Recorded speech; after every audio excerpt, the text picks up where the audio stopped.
It is really incredible. Come up and take a look at it afterwards.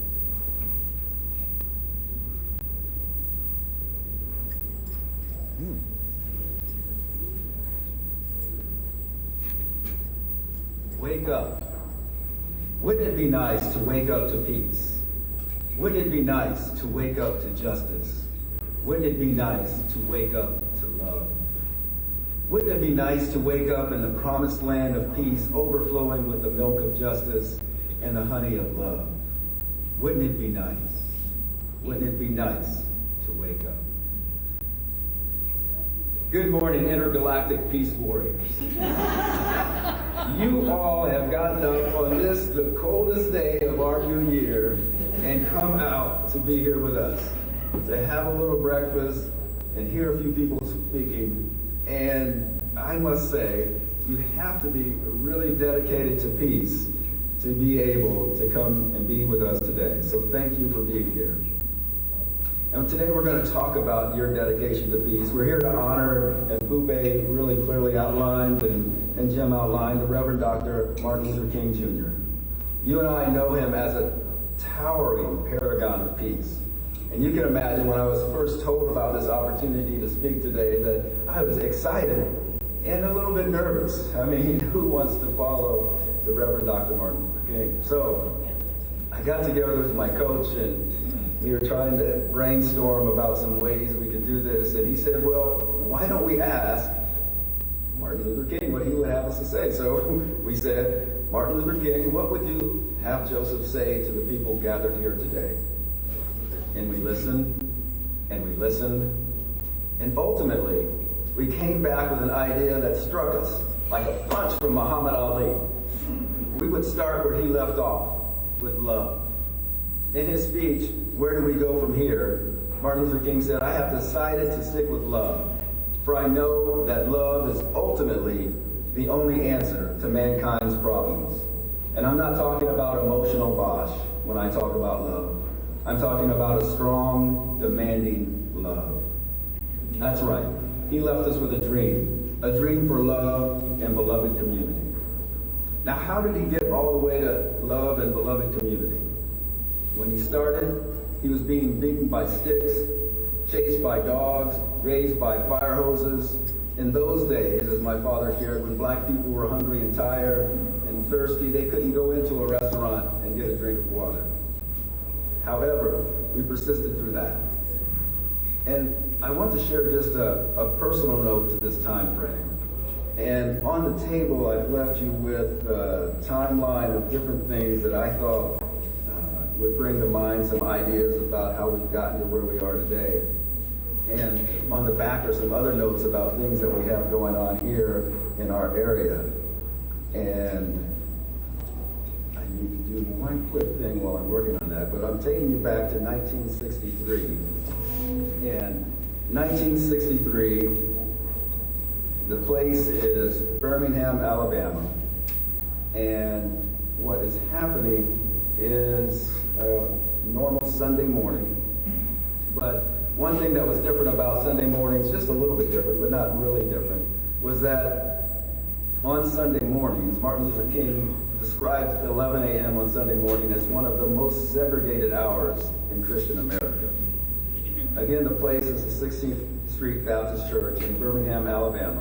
It was a black church. Martin Luther King, Ralph Bader Abernathy, Fred Shuttleworth attended this church. And it was at this church where they started a campaign to register African American voters. The church was also where my aunt attended. It's a typical church, typical Sunday morning, the choir's getting ready, there's Sunday school going on. It was a beautiful fall day. A week prior, Alabama Governor George Wallace had told the New York Times that to stop segregation, Alabama needed a few first-class funerals. This is Joan Baez singing Birmingham Sunday. On this particular Sunday morning, it was after 4 white men, members of white supremacist terrorist group, the Ku Klux Klan, had planted 19 sticks of dynamite attached to a timing device beneath the steps located on the east side of the church. The bomb exploded as Sunday school was ending. Joan Baez is singing on Birmingham Sunday. A noise shook the ground, and people all over the earth turned around. For no one recalled a more cowardly sound, and the choir kept singing of freedom. She's singing of the 4 little girls who died that day. Addie Mae Collins, 14, Cynthia Wesley, 14, Carol Denise McNair, 11, and my aunt's sister, Carol Robertson, 14, died when the dynamite exploded. 22 others were injured that day. Civil rights activists persevered. Martin Luther King was able to look back and say that through that perseverance, that strength, that faith, that rock steady faith and peaceful principles, we shall all overcome. We shall all overcome.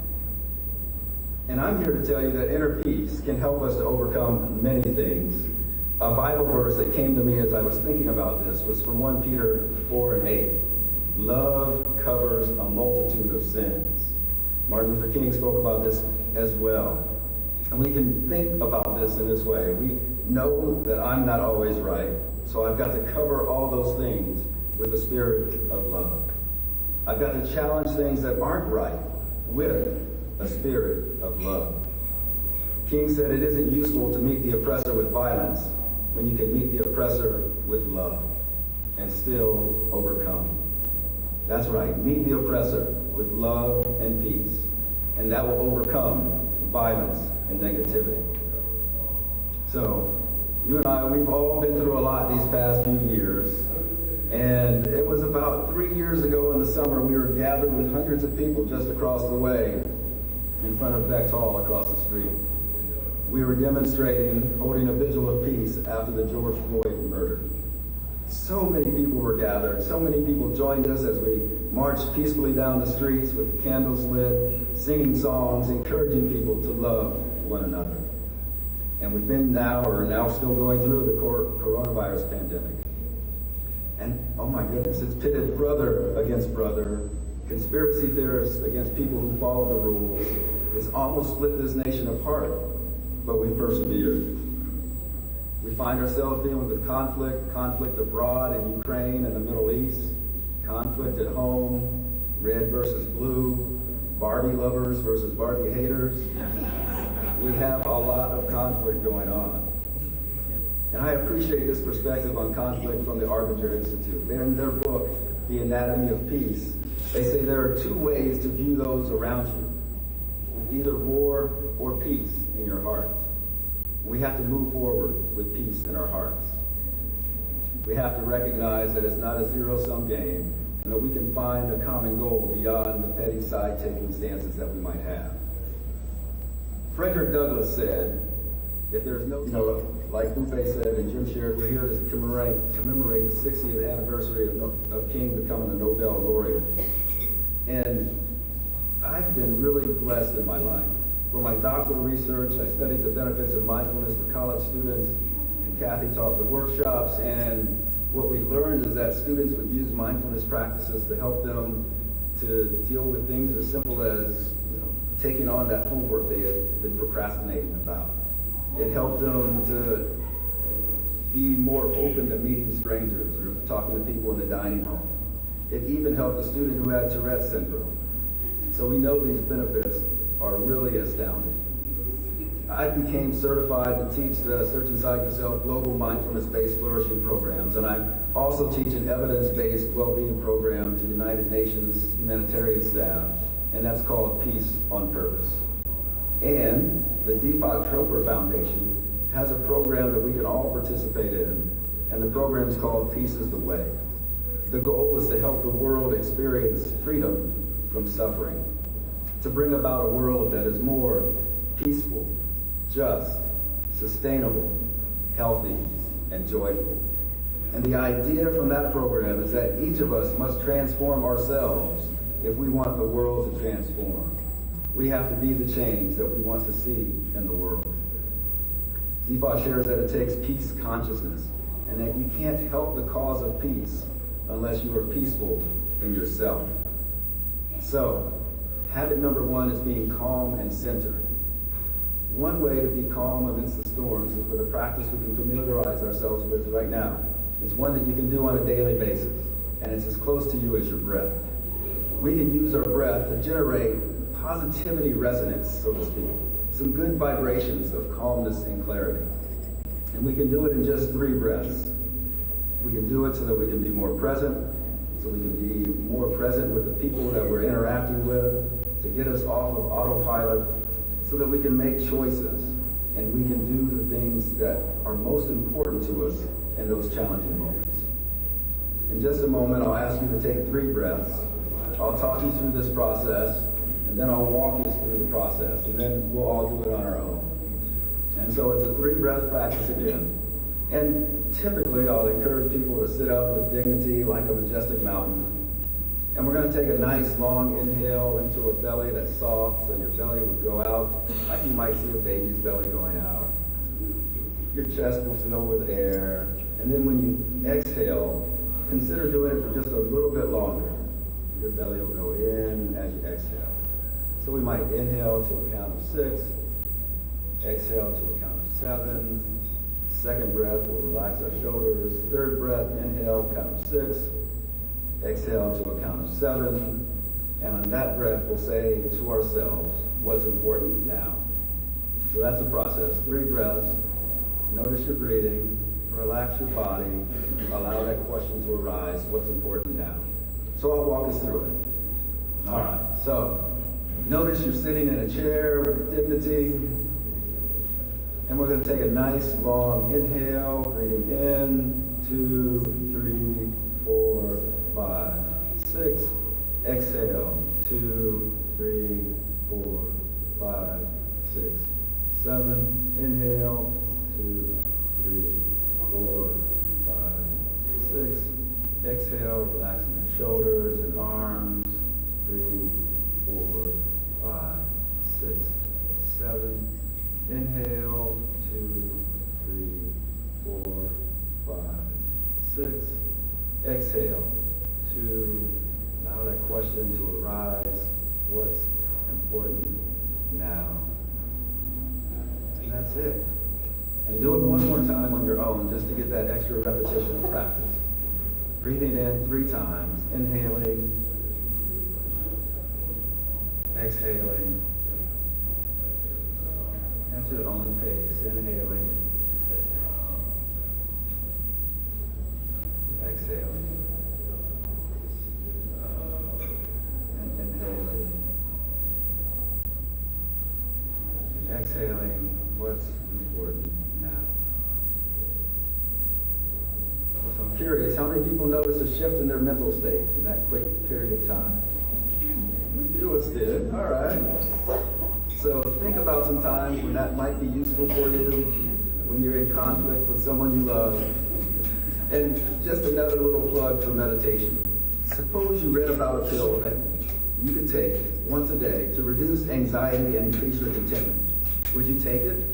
Suppose further that the pill has a great variety of side effects, all of them good. Increased self-esteem, empathy, and trust. It even improves memory. Suppose finally that the pill is all natural and costs nothing. Now would you take it? The pill exists. It is meditation.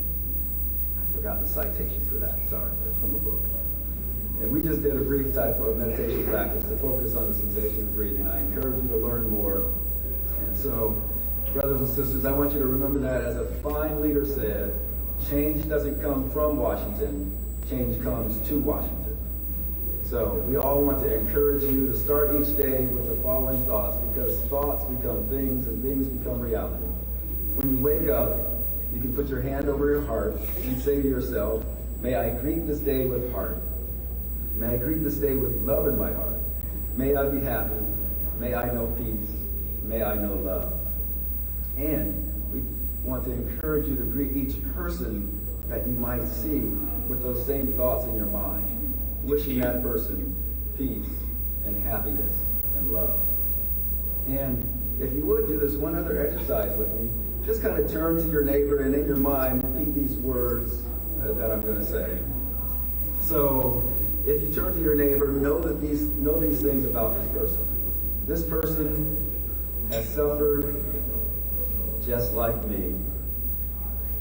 This person has had bad moments and bad days just like me. This person has felt abandoned or needed to exhale just like me. This person wants to be happy just like me. Again, in your mind, say to this person in front of you, may you be happy, may you know peace, may you know love. We hope that you start each day and end each day with that attitude of gratitude. And so, brothers and sisters, may we all go in peace to change our own hearts and to be the change that we hope to see in the world as we breathe life into this revolution for a more peaceful, just, healthy, sustainable, and joyful world. Thank you.